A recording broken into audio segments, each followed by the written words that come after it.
Ang daming tao ngayon, feeling nila late na sila sa buhay. So kung isa ka dito, para sa'yo yung video na 'to. Siguro nasa 20, 30 or even 40 ka na. Tapos hanggang ngayon, hindi mo pa rin alam kung anong gusto mong gawin sa buhay mo. Pakiramdam mo, lahat ng tao sa paligid mo, na-achieve na nila yung goals nila. Sa relationship, sa career, sa business. Pero ikaw, andyan ka, iniisip mo pa rin kung anong problema. Iniisip mo kung anong mali sa'yo. Pero yung totoo, baka namang wala talagang mali sa'yo. Baka naman yung way ng thinking mo, yun yung talagang problema. Kasi, bata pa lang tayo, pinaniwala lang tayo by a certain age, dapat na-figure out na natin yung buhay. By 25, dapat financially stable ka na. By 30, dapat may asawa ka na. Magkakaanak ka na dapat. Di ba? Dapat may sarili ka ng bahay. Dapat may sarili ka ng sasakyan. Pero ang totoong buhay kasi hindi naman ganun eh. Real life doesn't care about your timeline. Ito pa yung hindi inaamin ng karamihan. Most people are just figure things out habang tumatakbo yung buhay nila.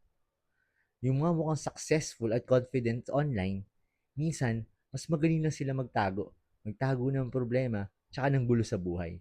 Kasi yung social media is highlight reel siya. So, hindi nila pinapakita yung mga breakdowns nila, yung mga failures nila, yung mga anxiety nila, yung mga moment na hindi din nila alam yung gagawin sa buhay nila. So, in short, halos pare-parehas lang tayo na inaalam kung ano ba talagang dapat nating gawin sa buhay. Pero ito yung gusto kong maintindihan mo. Okay lang malito. Okay lang maligaw. Pero hindi pwedeng hanggang dyan ka na lang. Hindi pwedeng lagi ka lang nag-overthink. Tapos iintayin mo na maging okay lang bigla lahat. Na maging clear na lang bigla. So hindi ganun yun. Clarity comes from action. Hindi yung kakaisip. Hindi mo figure out yung buhay mo ng kakaisip lang or kaka-overthink lang. Figure out mo siya while you're taking action. So, saan ka magsisimula? So, pag-usapan natin Number one is follow your curiosity. So, forget follow your passion. Kasi karamihan ng tao, hindi naman talaga agad nila alam kung ano yung passion nila. So, hindi mo yan madidiscover ng kakaisip lang. Madidiscover mo yan if you're trying different things. Kailangan mo sumubok ng ibang bagay. So, kung curious ka sa fitness, mag-train ka, di ba? I-improve mo yung sarili mo, and then tulungan mo yung iba. Kung curious ka sa business, magbenta ka ng kahit ano lang, kahit anong bagay na simple lang. Basta subukan mo lang, di ba? Curious ka sa content creation, then make a video. Hindi mo kailangan maging expert agad. Kailangan mo lang magsimula. Kasi curiosity gives direction. Pero yung action, yun yung magbibigay ng answer sa'yo. Number two, stop over planning. So maraming tao na stuck sila kasi gusto nila yung first move nila is perfect agad. So iniintay muna nila maging tama ang lahat bago magsimula. So wag ganun, wag mong intayin yung perfect moment or perfect timing ganun. Walang ganun. Walang perfect plan. Ang kailangan mo is mag-experiment ka. Mag-try ka ng iba-ibang bagay. Di ba? Along the way, figure out mo rin yung mga kailangan mong gawin. Kung ano ba yung tama at mali. So, hindi mo kailangan planuhin agad yung buong buhay mo ngayon. Ang kailangan mo is mag-experiment. Number three is take more risks.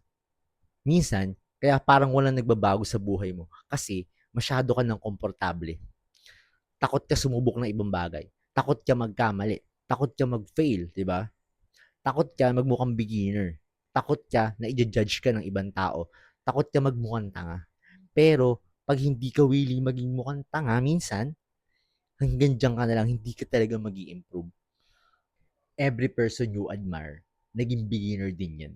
Nagkamali din yan, nag-fail din yan, napahiya din yan.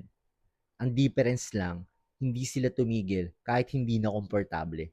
Kasi, yun lang talaga yung way para mag-grow. Number four, choose your environment carefully.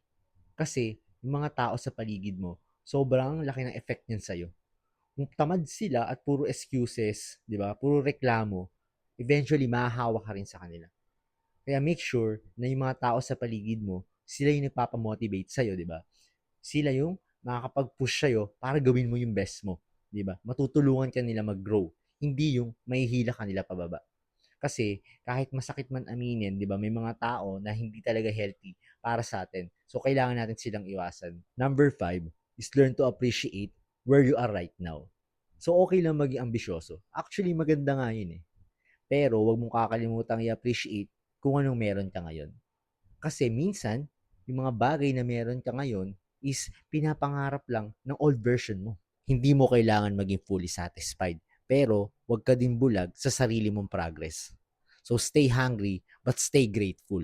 Hindi mo kailangan figure out agad yung buong buhay mo. Right now, ang trabaho mo lang is mag-take ng action. Try things, fail, learn, improve, repeat. So guys, kung may natutunan ka sa video na to, pa-share na lang ako and then pa-like. 'Di ba? Baka kasi makatulong din sa ibang friends mo. Then see you next time.